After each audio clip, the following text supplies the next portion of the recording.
I feel super fortunate to have worked with some amazing real estate agents who are truly at the top of their game.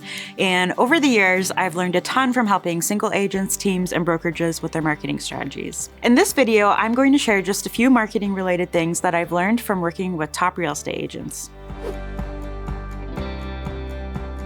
So first, what works for another real estate agent, team, or brokerage may not work for you. Marketing is definitely not a one-size-fits-all situation. In my experience, some agents will want to replicate what another super successful agent is doing, and then they're disappointed when it doesn't work the way they hoped it would. So for example, some agents are really good at positioning themselves as an influencer type personality on Instagram and finding a ton of business this way. So you know they probably have some marketing professionals helping them in the background, but they are probably also just naturally very interested in Instagram and already spending time on the platform. So they probably just find it part of their routine to create content there regularly. Some agents will see other people doing this and being really successful at it, and they'll want to do it too.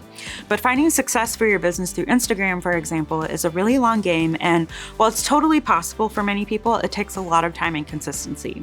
Maybe you're actually way better at networking in person and you should lean into that and be intentional about that. Or maybe your ideal clients are really responsive to email newsletters. Find the sweet spot of doing marketing that you get excited to create and marketing that resonates with your audience and ideal client.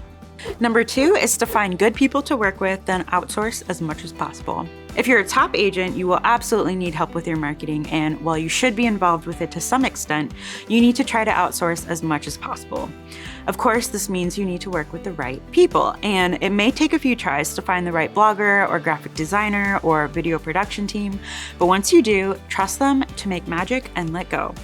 And of course, keep your marketing people happy by paying them well and being appreciative.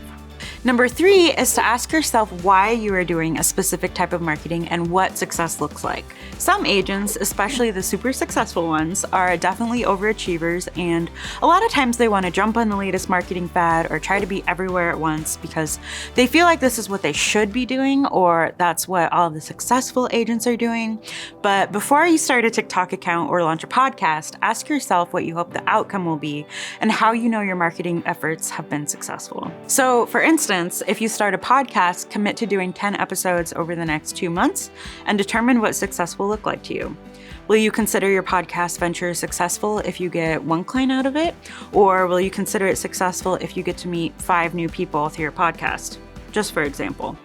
Then my final takeaway, number 4, is kind of a bonus takeaway. But basically, I want to remind top agents to take time to celebrate the wins. In my experience, top agents have tons of wins all the time, but they quickly move on to the next thing. I think it's really wonderful when agents can stop every now and then and not only celebrate for themselves, but make sure to acknowledge the people around them and just make sure that the people working for you know that they're doing a good job. As a contractor myself, I know that it can be super motivating to just know that my clients are happy with what we're doing. Thanks for listening. If you'd like to learn more about real estate marketing, head to my blog on homescribecreative.com.